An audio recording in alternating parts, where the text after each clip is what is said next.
Hi guys! Today I'm going to teach you how to make a spooky haunted house. So I'm going to start by showing you the basic shapes to make a house, like a big mansion like haunted houses usually are. And then you are going to get to choose whatever creepy or spooky details you'd like to add to your haunted house to really make it look haunted. So I'll show you how I draw ghosts or cats or pumpkins, but if you have other ways of drawing those details, that's totally fine too. My favorite thing about teaching kids how to draw haunted houses is that at the end, they all look different. Depending on how you drew your details or which details you chose to include, makes it look really different. And the cool thing is, the more creepy details you add to your haunted house, the scarier it gets. To start off our haunted house, we're going to make our ground line. And I'm going to make it about 2 fingers up. So I don't keep my fingers there. I actually just use it to kind of measure. Then I move them out of the way to draw that straight line across. Next, I'm going to make a big square in the middle of my page on top of this line. You can see that I draw with my finger first. That's a really good trick to make sure you get the size right. So I don't want to make it too tall, otherwise I won't have room for my roof. That's about how big I want my square to be. On top of the square, I'm going to put a triangle roof. So first, I'm going to make a line, go right along the top of that square, and I make it go a little bit past on either side. Do you see that? I'm going to connect that to make my triangle roof. And if your lines are a little crooked or wonky, that's actually okay, because we're making a haunted house. So if it's a little creaky or spooky or crooked, it actually just makes it look more haunted. Now right now this looks like a normal house, but haunted houses are usually big mansions. So I'm going to make 2 towers in the background. I'm going to draw 2 triangles about like that. So one on this side and one on that side. And then I'm going to join them to my house by making 2 straight lines going down.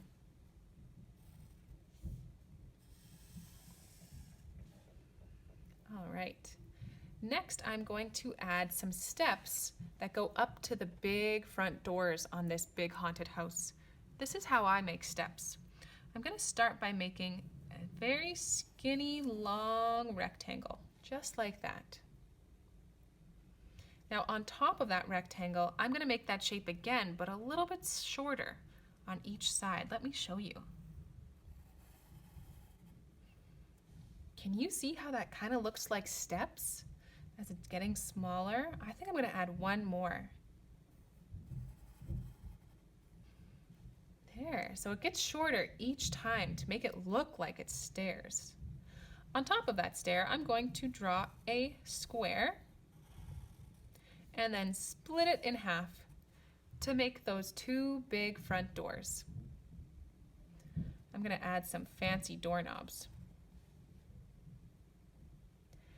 Now I'm going to add lots of windows. Now I want to add lots of windows to my haunted house because I like putting spooky creatures or monsters inside of those windows to really make this house look spooky. So I'm going to start by making just some plain rectangle windows. You can do rectangles if you'd like, or whatever shape you would like. Sometimes I make windows like this with a rounded top. So you can do that too if you'd like. Or you can just stick to squares. I'm even going to put some windows on this roof.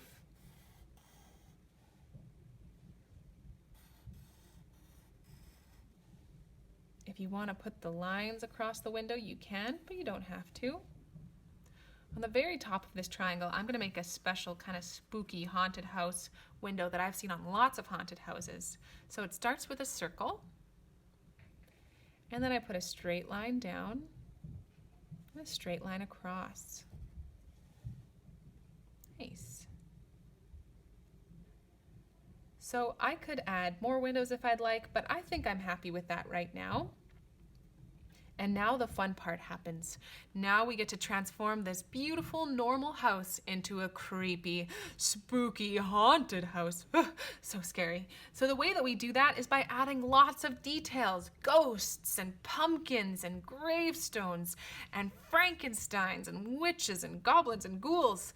So you can add whatever details you want. I will show you how I like to draw some details. And you can add them too if you'd like, but if you want to make up your own, that is totally fine. The first thing I'm going to do is make some of these windows broken. Here's how I do that. I start in the corner of a window and I make a zigzag line in. Then on that zigzag line, I make another zigzag line coming off of it. Do you see how that kind of makes it look like it's broken? I'm going to make this window broken too. Oh, creepy. All right, next I'm going to add some ghosts. So this is how I make a ghost. I go around kind of like a teardrop shape. And then I make sure to add 3 circles for his eyes and his mouth, or her eyes and her mouth. Ooh, I like how that spooky ghost looks. I think I'm going to add another one over here. And maybe you make ghosts the same way, or maybe you make them a little bit different. That's okay. However you draw a ghost, it's fine with me. Next, I'm going to add a pumpkin to my front step. So on Halloween, I like putting pumpkins outside my doorstep. Maybe I'll put one on this side too. Whoa, this one's ginormous. You can't even see it all. It's kind of tucked behind those steps. If you'd like to put jack-o'-lantern faces on there, you can.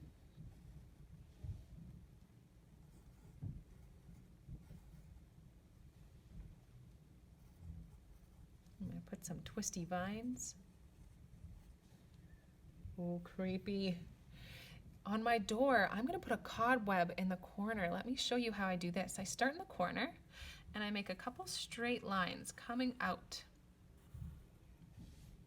Just like that. Then I'm going to make kind of a backwards C shape to put in between the lines. Do you see how it's kind of curved?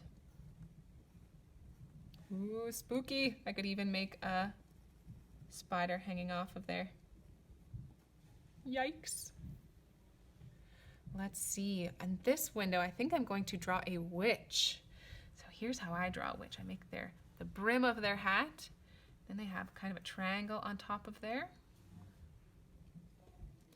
I'm going to give my witch a big nose and a big chin. There's her neck. Give her some straight hair. I'm just going to make her shoulders like that. Spooky witch. So if you draw witches like me, you can try that out. Or if you have a different way of drawing a witch, that is totally fine too. I'm going to draw Frankenstein in this window.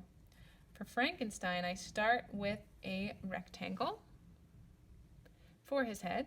Then I put a square underneath that for his neck. And I'm going to give him some big, wide shoulders. Frankenstein has bolts in his neck, so I'm going to make a little bolt coming out on each side just like that. I'm going to draw his hair, his nose, mouth, eyes. Ah, creepy. Scary Frankenstein. Maybe I'll make another cobweb in this window too. The more spooky details you add, the creepier it starts to look. The more and more haunted your house will get. I think I'm going to add a fence outside. I add a fence by just doing a couple skinny rectangles spaced out. And then I just connect them with 2 lines. On top of this fence, I'm going to make a cat. So I make kind of this rainbow shape for a cat. That's going to be its legs. You can actually go like that to make the cat's body. So I know it doesn't look like a cat yet. It does look like a rainbow. I'm going to add a tail. And its head. Oh, not really connected to his body. There we go. You can add some whiskers if you'd like, or some eyes. And there's our spooky black cat. When I color it, I'll make sure to color it black.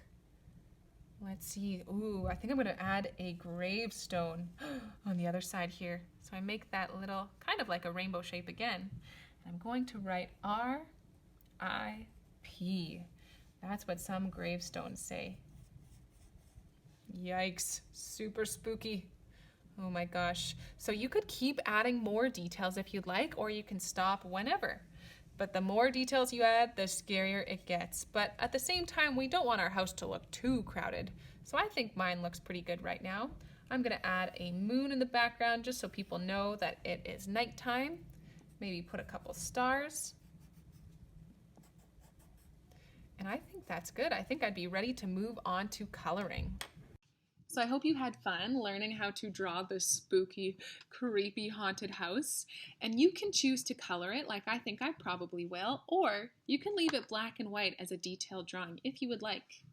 The coolest part of making haunted houses is definitely the details.